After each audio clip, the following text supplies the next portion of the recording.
President Yoweri Museveni uchiel delta kwar makitilo bu Uganda mekwanyo ongon megwakte kwar pa kagi mabe weki gwakte kwar pa lo Uganda ikanga pa pati wekwo bit mabe kono ki wodoglo delta kwar makitilo bu Uganda kanye lokman no beruti yup mekano komonia chi man mzee yo samudu yup moti mete boreti ya Patch District obikelo botin report man kijemo ken mapol moti meti ni yup melorange mo chunyi ento kongwa chaknen wiye Diero ketma watemo kwere inino duju.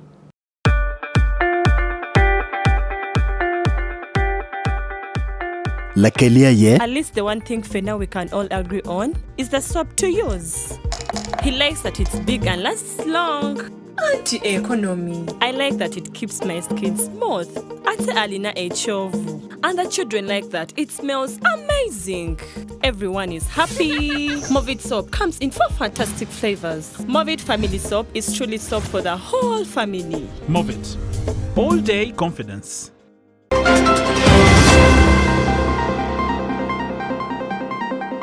President Yoweri Museveni uchiel tala meka kimete kwar megwako matek ongon mete kwar mamegi ikare mekano komlieli wonyachi yosam odu ebir. Kadong ki West Nile dul mewenreko ochieke menong'ra nyalo ni mwako ketli mag dito tol memedo ker mepoko machi ling twitch pedano magiti West Nile.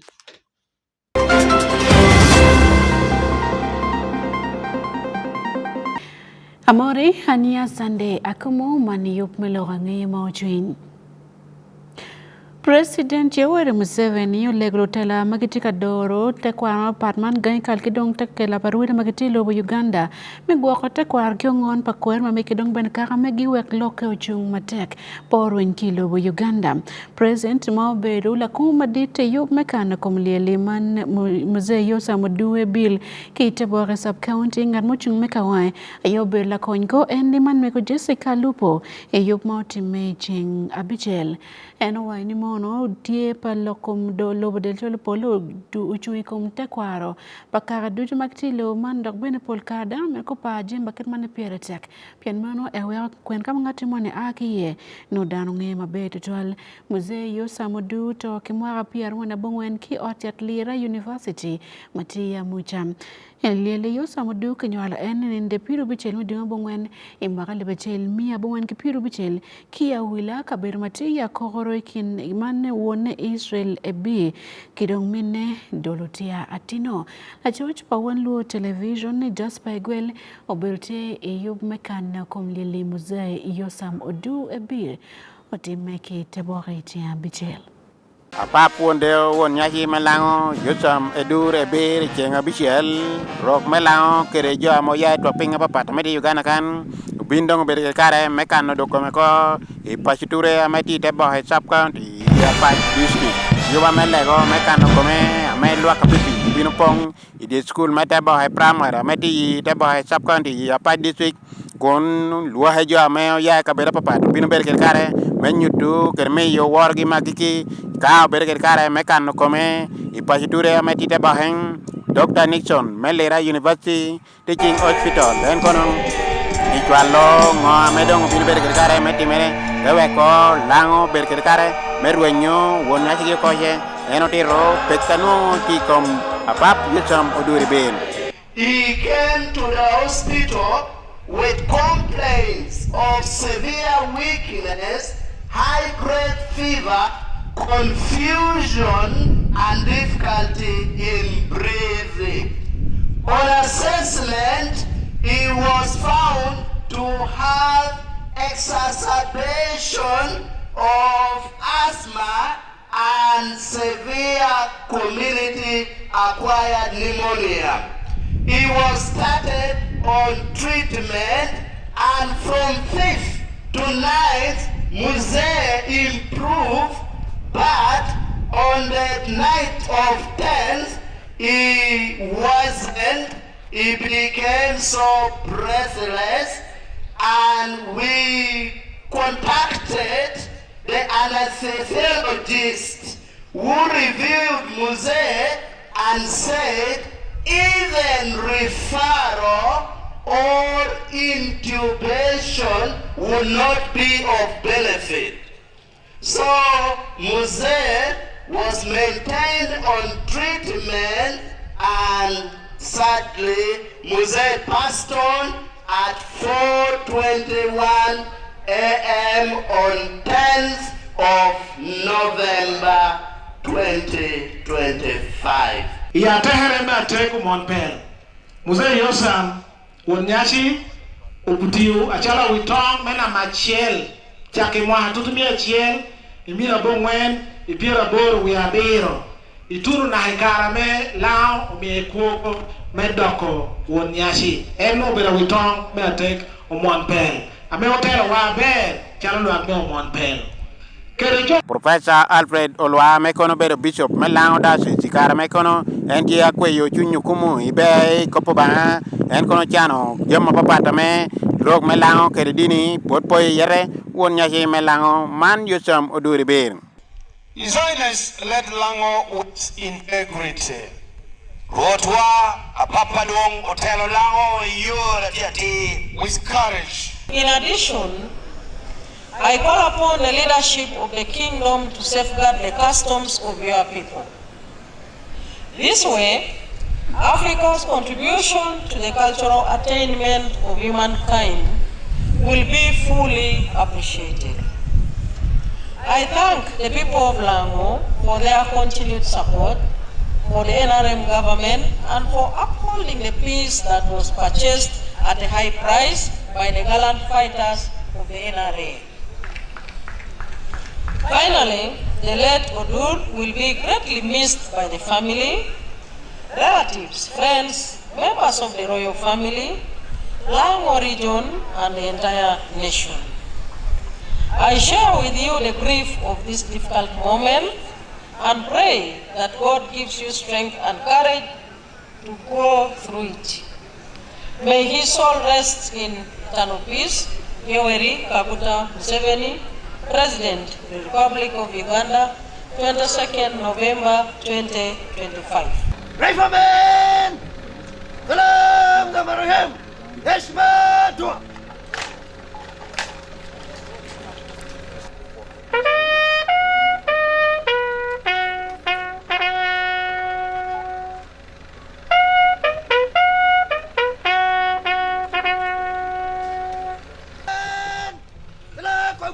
Wake up!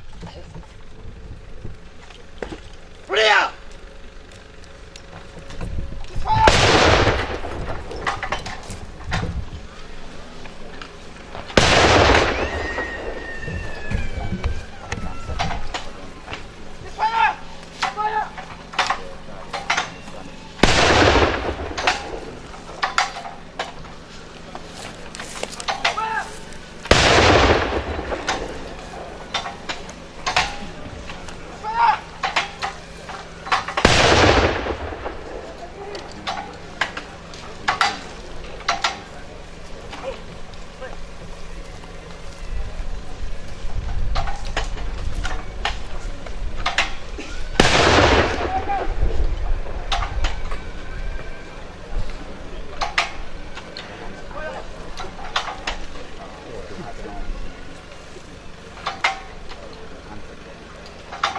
Wan Luo television just pegel ya patch.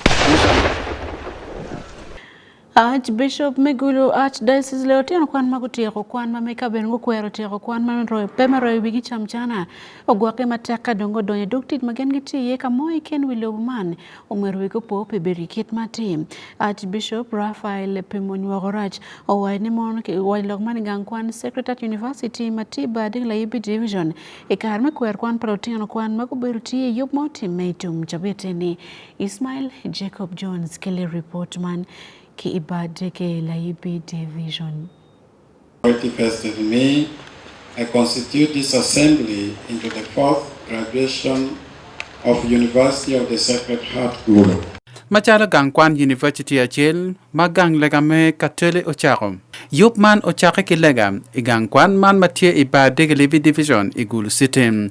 Reverend Father Dr. Gino Mwaka Oke, Matia Vice Chancellor Megangkwan man, owacho ni welo tieno ma kichoyo gi gang kwan meno jago metem ni chake mwaka libero kapaw ya biero kilo tieno piera ngwen dak bene gichako ki program ario kiken ento kom karni gitiki program abiero. This year we also have graduates. We graduate the pioneers of the Bachelor of Commerce program. We congratulate them for being pioneers. So congratulations, pioneers. At the next graduation, Your Grace, we look forward also to graduate the pioneers of the Bachelor of Agri-Systems Management program and subsequently pioneers for the Bachelor of Applied Information Technology program. Your Grace, 4 of those graduating students have merited the award of a first-class degree. Father Dr. Gino owacho ni meno lutieno magen kuchone ikaraman tie dong wa lutieno 100 ki piera ngwen wi achiel magitika kwani romme postgraduate ki dong benen undergraduate. Be selfless in service, and then you will be agents or servants of hope for our society. Do not only look for opportunities to benefit from. Looking for, identifying and positioning yourself to benefit from opportunities is good. Nonetheless, go beyond seeking opportunities just to exploit, but seek to create opportunities for others and for yourselves. Kitung chen Archbishop Raphael Wakorach Pimony, Mathieu Archbishop Megulu Diocese Dok Men Eneti Chanchila Me University of the Secretary, Uchier Lotieno Kwan Megwakem, Kit Magibichar Katikere Waram. You can easily water down what you believe in. You may convince your soul, your mind that everybody does it this way. And you want to do it like everybody does it. Whether they are falling in the pit, you want to fall with them. Whether they are stealing, you want to steal with them because everybody does it this way. I am sure this is not what you have learned, that everybody does it. Do it the way God has taught you. Ano lego gini mirgen kutela nyut mabe magang lega polkara fonju gikwede bod luak mai te deherom. We are getting a lot of substandard rulers instead of really wise people. This is a shortcoming. But you who has gotten this degree, this preparation, you have been trained to have a character and strong one and clear one. You become our hope as we have deliberated today. Hope for the society that the seed of this formation given you will grow more and more. Yopman, the Right Reverend Constantine Rupin, Mathieu Bishop Menebi Catholic Diocese, Kila Chumpi, Bishop Me Lira Diocese, Santos Lina Wanam, Bene Guberu Chem, Lutiano Kwan Pierre Bear Viario, Magutiero Kwange, Ikosma Patpan, Maikine, Business Intelligence Ki Data Analysis, Postgraduate Diploma in Strategic Management, Ki Leadership, Bachelor in Commerce, Ki Bachelor in Counseling Psychology, Gang Kwan Man Kom Kan Gitika Mio Program, Magamente Ngeom, Mapat gina bir maikin gimo kene makimer manyen tie Bachelor of Information System, Bachelor of Agri-System Management, Bachelor of Applied Information Technology. Jacqueline Alimuchan tie kino tieno kwana del mago kwano Bachelor of Commerce kauno first class degree. Nyero tutwale wawemo kwango betenyo wamekwa kwango chawane pere kono itamu ni biet you can still study pe where you mamego lor de pe kwango kane kapeni kwango charo kamo anyimi beru pere ye mapere terloyo ere kwango secretary kene morally, spiritually and all round because of the secretary develops people in all aspects. We are choosing Liberty in the University of the Secretary. I like to grow all round, morally, spiritually, and in all aspects of life. Lutiano Kwana Dekila Chen, Archbishop, Omiyo Idgi Rosary, may Chen Quede Pajom, Moira and Lutiano Kwan Pierre Bier Viario, Gutiero Kwana Megi Irome degree, I Cosma Pat Me University man, Mando Berutian Man, Magang Kwan man. Gitiga Kwer Tiako Kwan Palutiano Kwan, Ismail Jacob Jones, pi Wan Luo Television, Egulu City. Dul makiloni rocho pajo kidul plation kwan machon mako kwane gang kwan Gulu High School goche kami nyochente mamiete man shilling billion achel kinucho weke chaka ben kidonko de dul man lo komponya make biluoni mono man John Stephen JS Odonya project matijeti matek mail marome fonyikin gang kwan senior tetwale en gang kwan Gulu High School kamala fony man chono foni yene ambassador la rotuno matiken wiki kom rocho pajo wene mon chente man umior kira kitiek wa keneme mwaka deke ken dok bene miete matek ne walo tieno kwan duju bed ken meten ko yub man weke dong ponya kamen kiroch gang kwan Gulu High School pieni ket mati kwedi kare man pepore ke wel dan wago chwal wan yake gang kwan man pieno timu jima pikitego bod dan mapol ilobo Uganda kimu ken bel magiti woko ke jago dulman odong onyao project ke war pini populi la fon JS odong onyao ma bel la fony madit dok ben la wilo fony me gang kwan Gulu High School pe karmalat niyo we mwaka libachel mia bangwen ke Pierre Boru ya bichel Dennis Ojue teo enlobo kolokman kombeti don keli matuti yub milora ngaya maochwin itika nene ke Wan Luo Television. Kipiyo chwiny letieno kwan machon gen ku kwan Gulu High School me yete ki me pore ba me tielo ko lutera me gang kwan man wekenen ni ki rojo kikidon gang kwan me Gulu High School udok kit ma yam chon tie kwede ambassador Dr. Olara Utunu mabene en chon kwan Gulu High School dok bene en tie la konko won kom maneno lokom rocho kidong lobo me achori makeluone rocho pajo itayub madira chel bene makeluone dero kwan en wajone le tieno kwan magikaro aliba pa chero kele maro machon gen go wok ki Gulu High School mir go ne gen gi yete meti utich man. Resources. Without resources, all the things the head teacher is talking about, none of them will be there. Who are the resources? This army of alumni. It doesn't matter how modest the resources are. They are resources. They combine and become mighty river. En wajone miri matie en ye merayo lim weke chakit dul menipo pe John Stephen Odonya. So this project we're going to call the Dong Onyango Project for Rebuilding and Transforming Gulu High School. So this project we are developing in honor of an iconic teacher who was the head teacher of Gulu High School for 16 years in a very difficult period. We just buried him last Saturday. John Stephen Odonya project ahidi machon udor Gulu High School be magapa ya bichel mapuruto chok iniando ario kapupte kano kom liele nianda pa ya bich medwe ma pa ya chelle. So my suggestion is this: we should begin a campaign for fundraising in the name of Odong Onyango. It should take 3 years, initially 3 years. We put them in phases. And at the minimum, we should raise 1.5 billion Uganda shillings. At the minimum, 3 years, we should raise 1.5 billion. We can do that. Olara tuno wajoni olotwal chilling maram alip mia de uchero kwere i million achel mwaka ki mwaka oloto latin kwan machon mayam okwane Gulu High School miero oyele menongo chente man wege ochul pi mwaka adek. With 10,000 alumni of Gulu High School. Now, I'd like us to put a minimum bar, minimum. If you're really pressed, it is so tough and difficult. You can't forgo some beer. You can't forgo some pot. You can't have a more modest Christmas instead of a sumptuous Christmas for the sake of Gulu High School. At the very minimum, let every person who passed through the gates of Gulu High School, within these 3 years, give Gulu High School 300,000 Uganda shillings. And I feel very optimistic. We had a lot of challenges from the head teacher. Yes, a lot of challenges.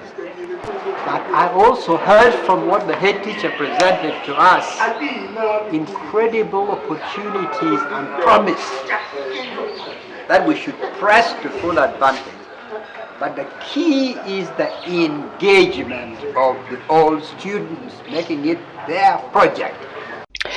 Betty Mwesigwa ma en tie aedi ma ochwiny ma puro donje Gulu High School chok ki en owacho ni en kono maro lok manok ento tich ayemiero dan go kere obed matek atira ento en ochoko chwiny dul tieno kwan machon go kwano Gulu High School ni Gulu High School karaman tikilu puonye ma go kwane ruom mamalo dok lu puonye makwiri. So much the idea and above all the action that has been taken, because I believe in few words and more actions. Like this idea came up and we are really putting it in practice, or we are really implementing teachers. The staff is qualified. We have the students and the parents. But you allow me to report that there is a lot to do with our mindset. You can have money and fail to become successful, or you fail to use that money to make you prosper if you don't have the right mindset. And my coming here was through the province, and then the bishop.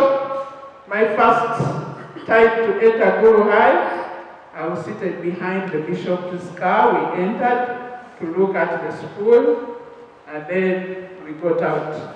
Langol ko madit pilobo Uganda Alphonse o windolo chiga moi ma en benetie won koma chel madit pidul mero chopajo me acholi no wajoni pero madit ya choli ikaraman ena ye to pakwan nyo dok ko piny parom kwan ilobo me acholi ena wajoni man mero yete matek ma choli ka achel onane luanya matek wek rom kwano dok chien kit mayam tikwere chon ma no Makere University opong kilitiano kwan ma ai acholi.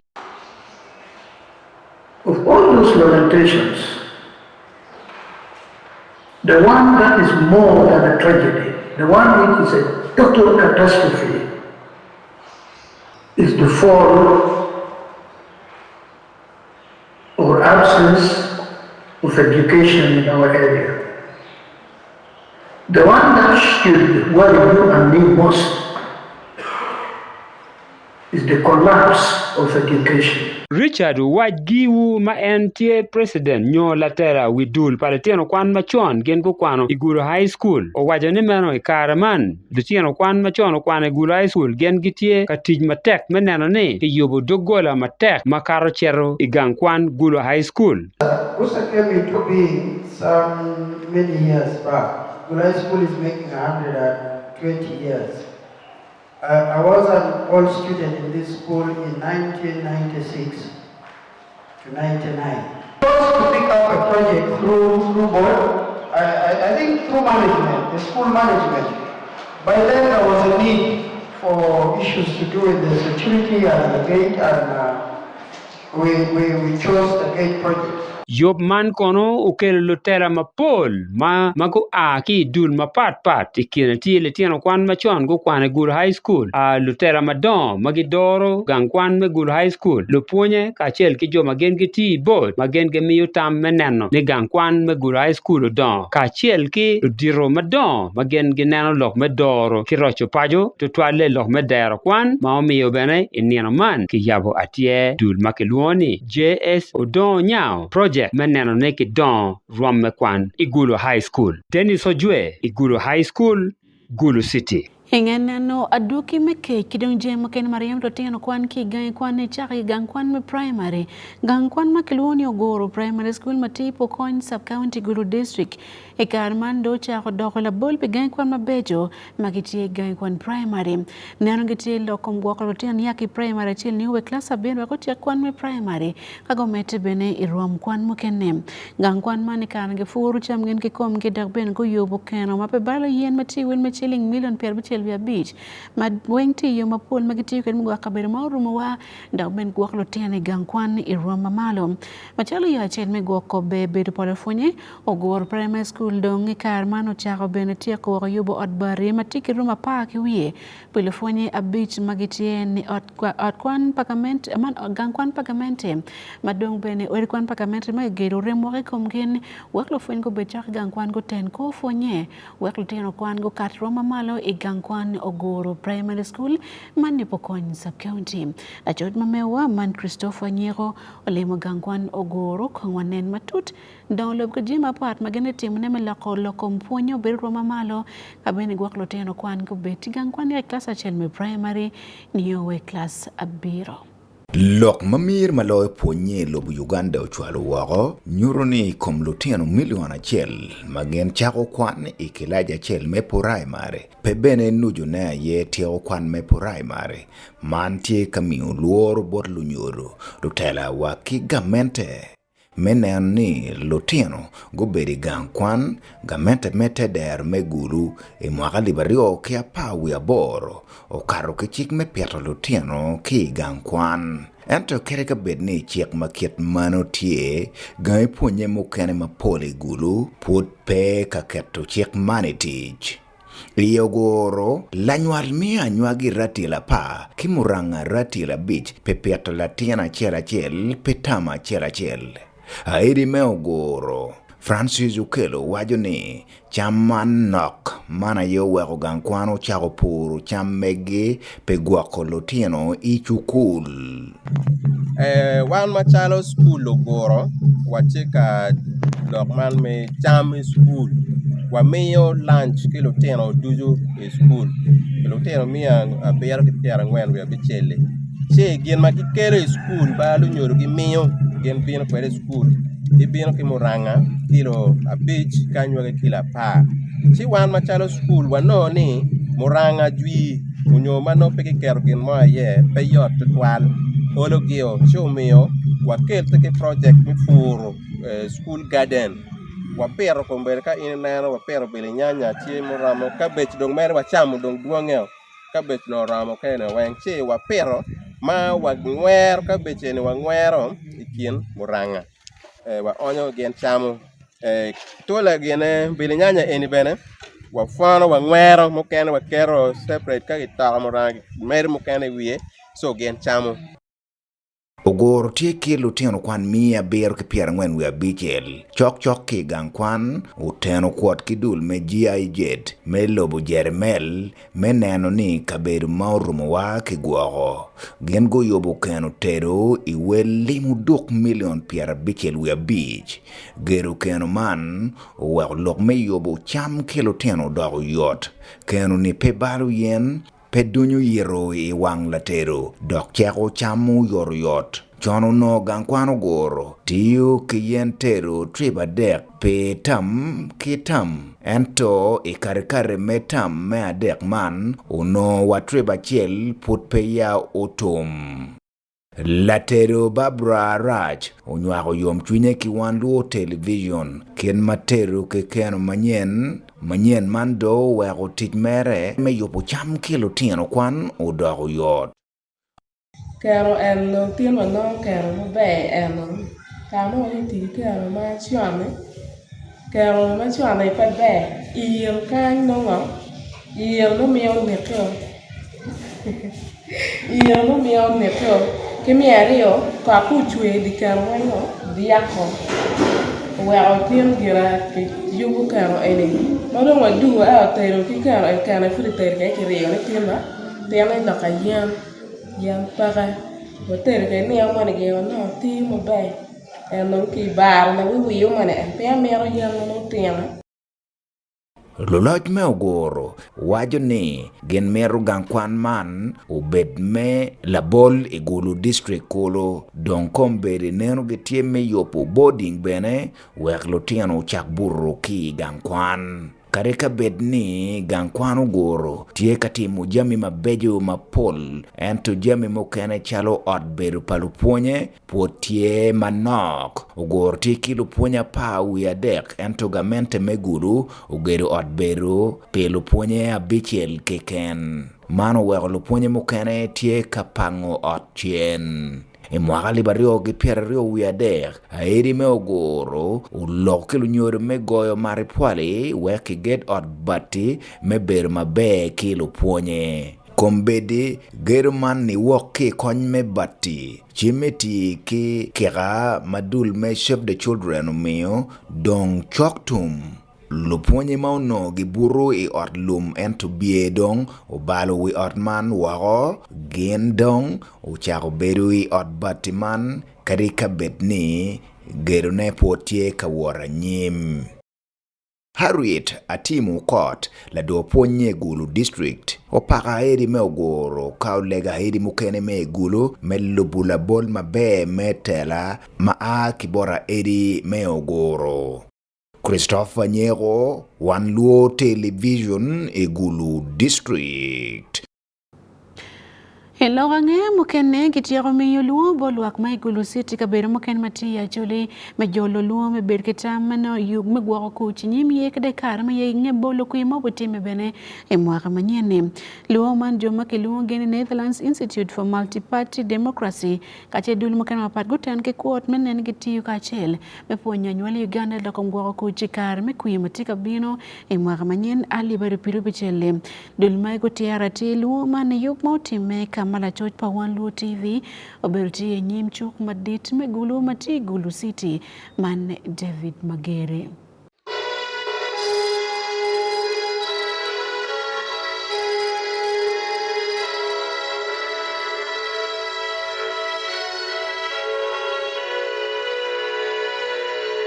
Luo man kono jo magi luo ni Netherlands Institute for Multi-Party Democracy kachel ke dud mapapad mago teon kwad kwede ayego kelo iko maluma Uganda kon getiaro yub manati ki chuk madiri Gulu City mega ka vut lobo Uganda mokene ni duchu tie man kono otime chiambe chel meninde piari wario dwe man kon oral wak mapol metich pikelu kuch ilob Uganda kare man mi yeni David Mulanga mati programs manager ngat mador kin ma dul man tiu kwede man dul me Netherlands Institute for Multi-Party Democracy ni kono oterne pere tek tutwal ni dano gut bedi kuch kare beti ye tie nyo tamo poke kare maro gen getie ka ye alutela ma megi. And then the candidates, for me the other message to them is to pursue the agenda of what they have for the Ugandans, other than provocation, other than hate speech, and other than using divisive politics. So once the politics become divisive, then they become bastardates, and then we lose the bigger picture. So my prayer to the candidates is, let's keep our agenda. What we want to offer the Ugandans should be at the forefront and not the divisive kind of politics. Does that apply to the voters also? Yes, the voters have a very big role to play because they have been used as victims and also perpetrators. The biggest hitmen and hitwomen in the media are voters, like you and me, especially the young people.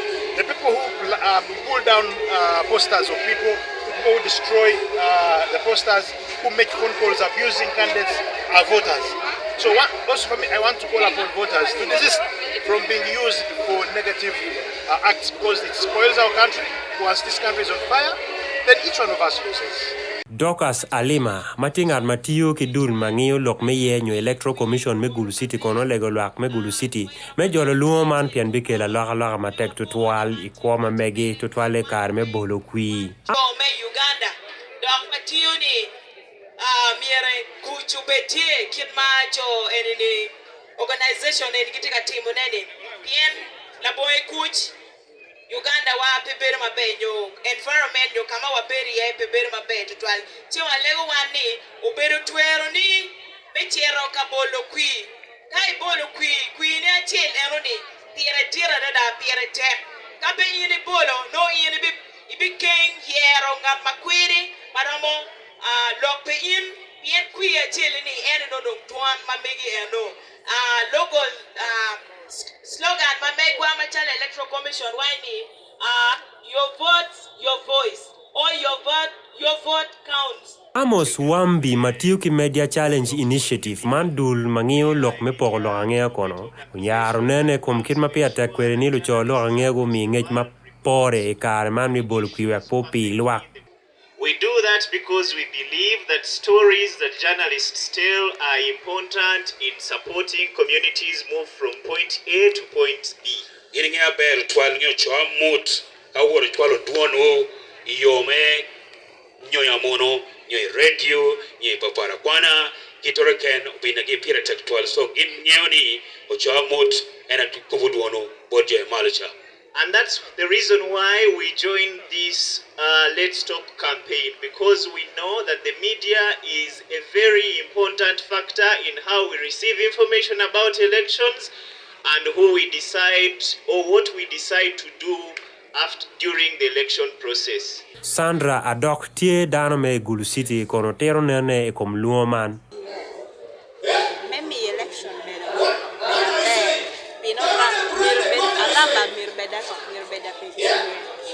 Ticha bol ki ko tawno mero betingo mekelo ko ti.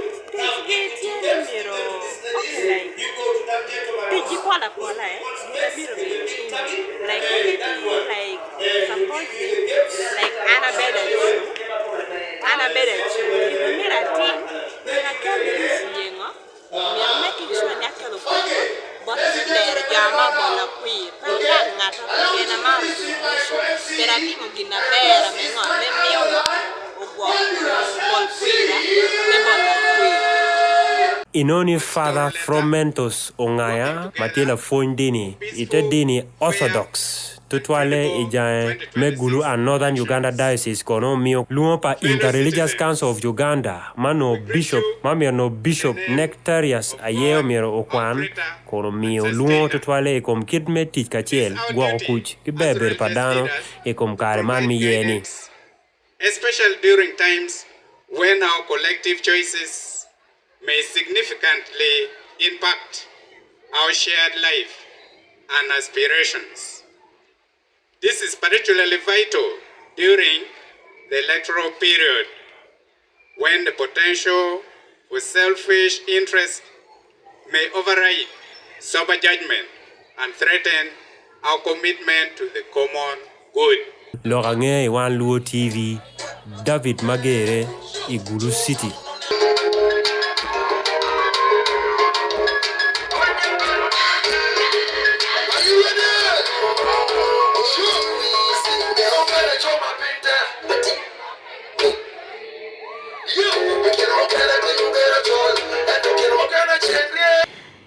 Kabara maido district lutata kwa lutel din ma part magiti kon ngamiye bot gino ko wer macha kono doro matak wir mameki we kon ngelo kata karibet ni mon loko mu biye karma tita gatata iyo melega make yubo kono peleka ma MP me kabara maido county Alfred Dakasu yubo man pepa NRM lok ma polo katni mon kene ni mon lutladin guti yuka chil kedan me kin pajo we ke chok chwenyo le gan go bediker me gwa ko kuj mati karma ni we o kara binge kui bene wor ke don kucho mior betie bot anywele Uganda ikaraman kompa MP me Kabaramaido County tikelu chiwa dek man ngan matiko mi karaman Alfred Dakasi me NRM Samuel Edechu me FDC kidong James Olobo matika chung labo party mo keken kekono wanen kibot Michael Onye.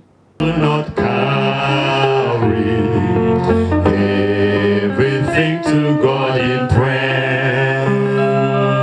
Joti karachel kede jotel me kansan apapat enamo kwa meneno be kimio puonj oromo karachel kede ngej ibudjo amara bedo budgi. Reverend Jude Omilogor me PAG eno wacho be e bedo gi arach meneno be jotich me kanisa karachel kede Kelesian medo karachel kede mosques yeine jo me wibie tutulu wigi dichemo kodonyo timo gi aliado opore. That we defend the nation. Mewe kochuka wanglobo. And also we defend Kabaramaido. Ina kokodu chuko Kabaramaido Bala district. Me personally, I thank the government of NRM. They have given us freedom of worship. But as a church, we are playing with this freedom. We must not We must not misuse this freedom. Because trading unknown issues for unknown one is dangerous. Ene wacho be jopore neno da be kimiyo puonj but jogi meweki ng'e gimi ateni. E wacho be kopa ma karachiel kede naka wacho be jotich me kanisa lika pore bedi kome politics lika ti ateni do kanisa pore mino ateni ibut jotel. Does God mind about politics? Know that God is concerned with justice and righteousness.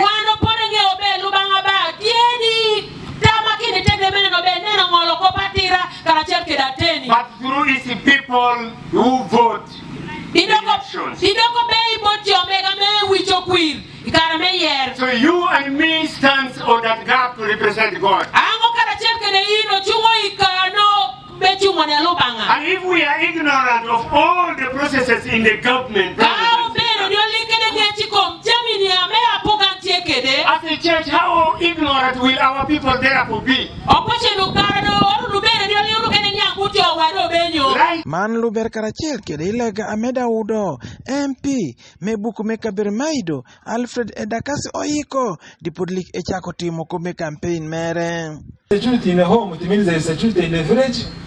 Ka security ti pacho ebino paka ichalo ebino paka Isabu County ebino paka district. So you can see all how the roles we have to play from the home, the district. Paka district malo. So we need to work together. The campaign started, I think, on 10th of this month. Campaign so chakere budwe tomon medweni. As security, we have not received serious complaints. Bala security one leo udo kelele moro ama ukelo butwa. I want you all of us to be responsible. Wano mito be in the debate dini ni gwakera piri keni. There are crimes which may be committed during campaigns and election period. Tija muno mogo me joromo timo, bal moga joromo donyier kede timo ikare me campaign. Some of you may know them, others may not know them. Jomogo romo ng'eno, mogo liaromo ng'eno. Jaudo ti apapat na moko legonegi meneno be timo campaign karachiel kede komeyer ati binoni odi tie di pot dokon di ebed gi aber inyim nyachwech. Beyond our plans. Danga would be one working grade, one layer more kilo, a very madu nyim lobanga. But one of binu de man bala one jotel. If we come here as religious leaders, lobanga winyo one to God hears us so much. I want to be bina na want to be kireni. In the coming that we have come in, winyo one to He hears us a lot. Not because of electing Him. Dupi mi no lobanga deyu itela meti mera very madu. But it's to give God glory in the leadership of Kabramaido. Pianana melo. He is the one who is sovereign, he is above all. So angatambe udo pirete. Kene ogal do angatambe udo pirete. Liberanga pira le adonyi campaign. Me ber wan omire wan bala ber jotel omire butnya chwech. I thought you know and jo wan joti chungona. If there are people who are heavy laden, we who contest. Omiri nene jote wire baka jali kide menderada. Ye jiro buono wa. For sure people are heavy laden. Baka joati kide kade flag bearer men say wana ni. Esanga ya mukeni. Ete paro kome mwaka tebinu no. Sanga tambo udo pirete. I thought it wise. Bala wan jo chungo. We as people who contest. That we should bring our loads to the person who can carry. So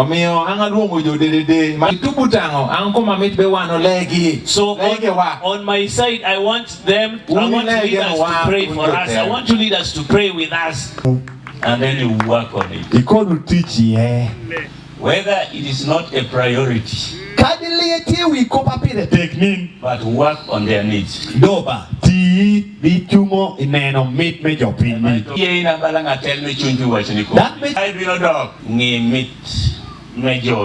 Please. Michael Onyinge, Wan Luo TV, Ikabirmaido District. Jesus, all our sins and griefs to bear. What a privilege to carry everything to God in prayer. Hello, ang'e makar kudiere melobo Uganda dul maloro lokom timo penj kidong ben tit pagai kwan magifuyo teaching man Uganda Vocational and Technical Assessment Board UVTAPI yo machek otero chwalo wa timetable mitimo penj magirme mwakani eni ma obuchake dima pawe tika tumi dima pawe ya rio mwaka alibario piru wa beach man netie piloteno kwan alib mia chel pedakwa biro mia bike piar ngwanya pichel mago chwan mitimo penj etumba mwakani eni wanen kong report man kumbeti. Yup mitimo penj peloteno kwan magiti kwan teaching o chake chia bid nda pino wa chel midima pawe ya chel oborio ni uwe chia bid nda par bungwenu dima pawe ya rio mwakani eni. Manti ebe joma kubuno chaba ticket diploma kidong advanced craft program ene yup mekwano teaching mapat pati. Onesmus Oyesije matila dit maloe dulme UVTAB owani morgi tiklotian kwan mapod maditimo pen da ubeni longi pen magachwala wakoti alibari kimia beach kidong jomo kene ma obokone bene ngiyo pen man mandopeki choy tigen alibachel wengchi kaber metimo pen mapat matilo bo Uganda kanye. No? And Technical Assessment Board is pleased to inform the public that the November-December 2025 assessment series commenced on Friday, 21st November 2025, with a briefing of candidates across the country by heads of centers. Dulmani mwagano cholotiano kwan alib mia chel pidaku ya biro mia bich piangwana bichel magitimo penye kabiro mapapat doke komeno awubiti gen alib piara boro mia bichel piar bich angwen kanyirati alib piar bichel mia boro piara bungwen uyario. Jomagiti kwano diploma kidong chaba tiketi te National Agricultural Program kimo kenne gubu chako penye ndipirwa bor medima pawe chel niyo kwen la par bungwen medrimia pawe ya rio. Onesmus umero bene mon karman gijia matek kid maroro timo peny man weke rieny kilwenyi kom lok mekuo peny ka bene kimed maruom melutino kwan mekarwon gingej moromo pien pole obero tich matima mon luoni practical nodong tiki ngej makwiny kom kero ngej metikweni tich weko chake tiyo chena chotaka karwogo ni yake gai kwan teaching mapat matilo bo Uganda magitimo peny en kibodul makilwoni mon Uganda Vocational and Technical Assessment Board. Wan Luo Television, Ania Sandy Akumu.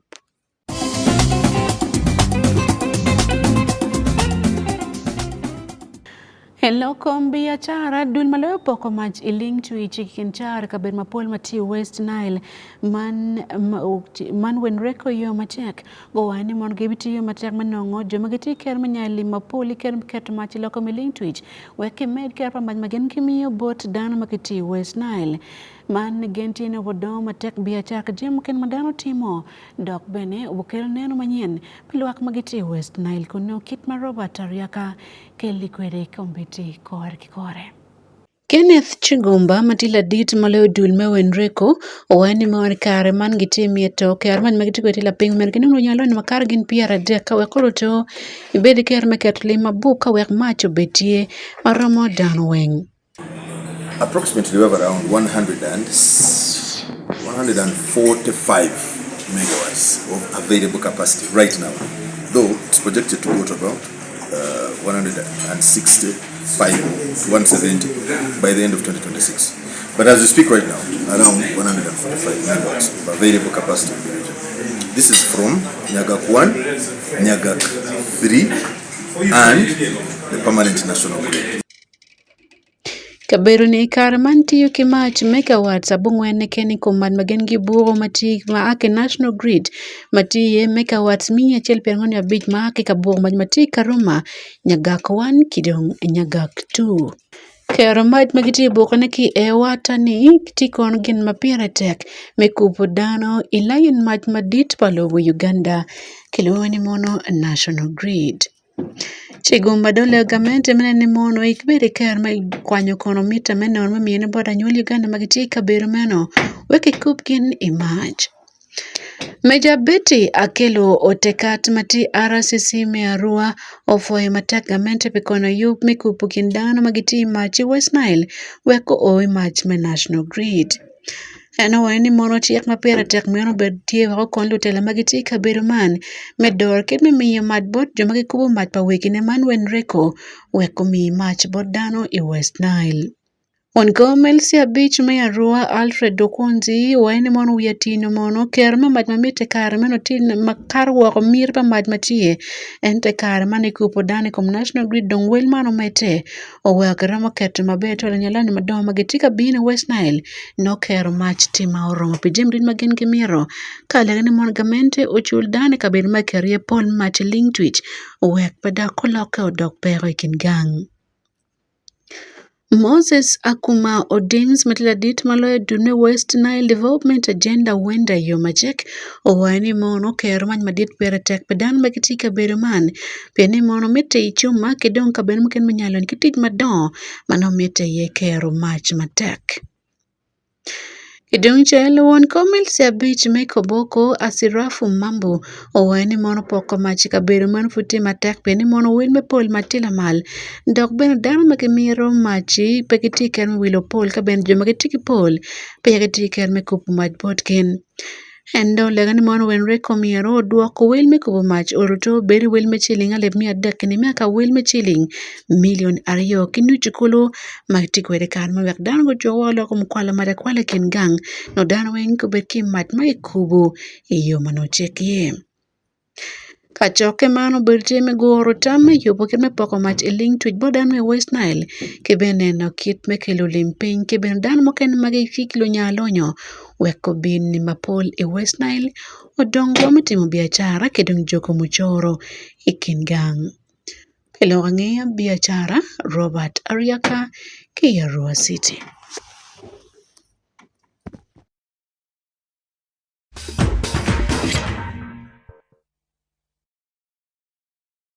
Hello ng'eya ilokom to pia mefufa big league mote metum tabeteni ludiro man club metu angwen magitiko man malobo Uganda kigoyo kiwen kuru wanen kibot David Magere report ilokom to Eyub Melo ng'eya monjui.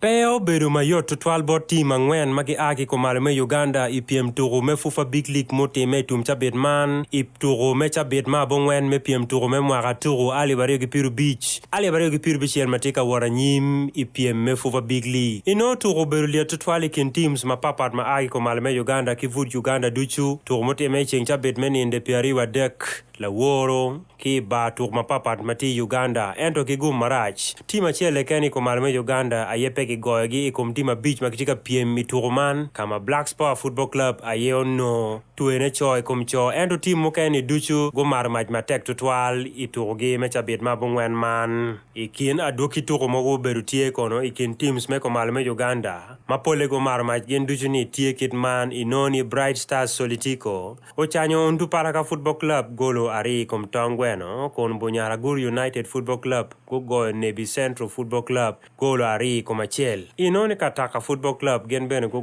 Paida Black Angels golo ari kom achiel kadon Kigezi Homeboys good dino Young Elephants Academy matek adada golo angweni kom tongweno kadon Wakiso Giants gen go make golo achiel kom achiel ikom teams a big duju magutu yupo ni time ko mala duchu no go chero katoko chenyo away games i chabet ma bongwen me fiksha me fufa big league Ikien adoki tuko moken mo berutie bene kono inoni Karo Karunji ochanyo Mbale Heroes golo ari kom nil kachi inda boys gen go Iganga United golo ari kom achiel Ntuga Zaze Football Club achiel gi Katda Football Club utumo golo jere kom jero ikien tuko moken mo berutie itum chabet man dong tiro tuko itum chabet man kon chabet ma bongwen me fufa big league wero we mecha me pie man chung kit man Inabachiel ti Black Spur Football Club Melira City inge tura pa gen gitigi points a pa wia bongwen gen golo tura beach kumake tura ngwen gi gogi tura chiel keken nabario ti Wakiso Giants Football Club ma agi Wakiso Municipal ni tura bongwen gen golo tura ngwen gen gumake turu adek kagi gogi tura rio gitigi points a pa wia beach inabadek ti Bright Stars Solitico nge tura bongwen gen golo tura dek good drawing ti ana beach kolo fugi gogi ti ana chiel ken itigi points apa wi angwen kai na bangwen ti Nebi Central Football Club men Nebi Town Council in Nebi District gen go to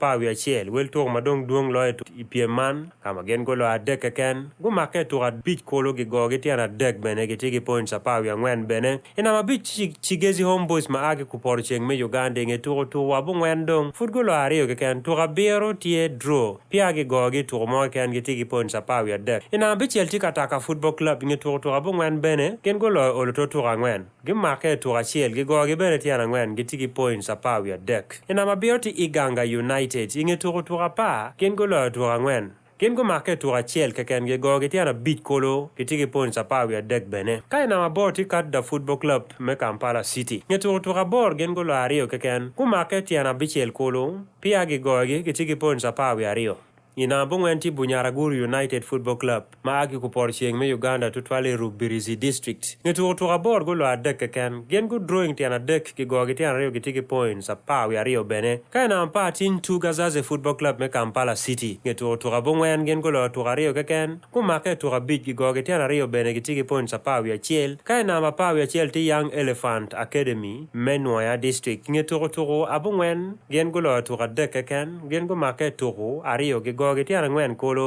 etigi points pa wi achiel bene kai na pa wi ario tipaida Black Angels gen go to aboro gulo ario ken kuma ketiana dek gi go gitiana dek tigi points abungwen kade relegation zone man jumatika tio marach makaro ina pa wi dek tikaru karunji ngeto to abungwen gulo to ario ken kuma keto dek gi go gitiana ngwen kolo tigi points abungwen ina pa wi ngwen tichi inda boys ngeto to abungwen gulo ario ken kuma ke dek gi go gitiana ngwen bene gitigi points abungwen bene kai na pa wi beach ti Ondu Paraka Football Club ngeto to abor gulo to ario ken gen kuma keto ario gi go gitiana ngwen kolo gitigi points aboro kai na bagikin team Bale Heroes Football Club ngeto to abungwen gulo to ario ken gen go make itu achiel gi go gitiana bichiel kolo gitigi points abero ken lorange kum turi Wan Luo TV David Magere.